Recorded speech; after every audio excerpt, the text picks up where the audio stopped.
Welcome to A1 TV Telugu news. నేను భువన. Details చూద్దాం. చిత్తూరు జిల్లా కాణిపాకం స్వయంభూ శ్రీ వరసిద్ధి వినాయక స్వామి ఆలయంలో భక్తుల రద్దీ కొనసాగుతోంది. వేసవి ఎండల నేపథ్యంలో స్వామివారి దర్శనానికి వచ్చే భక్తులకు ఇబ్బందులు కలగకుండా దేవస్థానం అధికారులు ప్రత్యేక ఏర్పాట్లు చేశారు. మాడవీధులు, క్యూ లైన్లలో మొబైల్ ట్యాంకర్ల ద్వారా చల్లని మినరల్ వాటర్ను పంపిణీ చేస్తూ భక్తుల దాహార్తిని తీర్చుతున్నారు.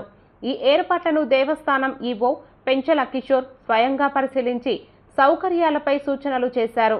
ఈ చర్యలపై భక్తులు సంతృప్తి వ్యక్తం చేస్తున్నారు.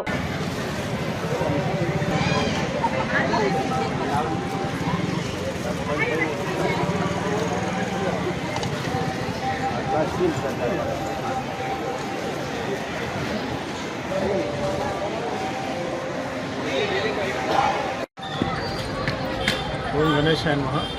స్వయంభూ వరసిద్ధి వినాయక స్వామి దేవస్థానంలో మనము ఈ ఎండాకాలం కోసం భక్తులకి వేసవి వడగాల్పుల నుంచి ఉపశమనం కోసం పలు చర్యలు తీసుకుంటున్నాం. దీంట్లో భాగంగా ఈరోజు మనం స్వయంగా వ్యక్తులు భుజం మీద కూలింగ్ వాటర్ క్యాన్ పెట్టుకొని భక్తుల దగ్గరికి తీసుకెళ్ళి భక్తులకే కూలింగ్ వాటర్ అందించే చేర్చడం వల్ల వాళ్ళు మరింత సంతృప్తికరంగా దేవస్థానం యొక్క సేవల్ని సంతృప్తిగా పొందుతారు. కాబట్టి దానికోసంగా మనం ఇది మొదలుపెట్టాం.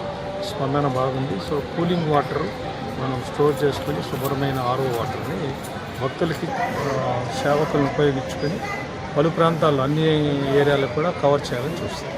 సో వేసవి కాలంలో భక్తులకి మరిన్ని ఉపశమన చర్యలు చేపట్టడానికి మనం ప్రయత్నం చేస్తాం.